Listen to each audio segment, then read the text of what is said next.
investors, we have Dom and Kota from Property Maintenance Plus, and they are the experts. They see what every property management company in town, or at least the ones they work with, does to protect your investment. Whether it's a rental or the one you live in, these properties need a little bit of attention. So number one, come up with a plan. It's fall, time to blow out those sprinklers. And when we do, if there's tenants, let's send them an email and remind them to change their furnace filters, remind them a few tips.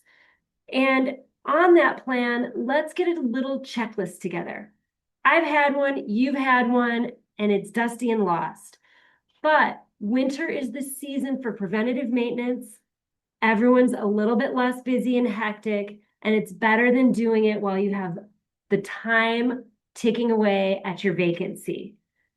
Water alarms and smoke detectors not only help prevent big losses, well, they save lives, and they're a huge liability. So don't forget to get yourself one of these little here water alarms.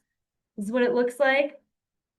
For big trades, if you want to save money, the best money saved is calling the big trades yourself, but then call P&P for the middle items, and then the piddly items you can do where you can have a honeydew.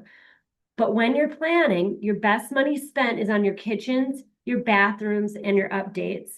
And the best money saved is on those hot tips they shared. So that's minding your different heights of flooring so you don't create a whole baseboard project for yourself. Adjusting sprinkler heads regularly so you're not accidentally destroying your siding at the beauty of green lawn. Zipping drains if you want to do it when it's needed or even in advance.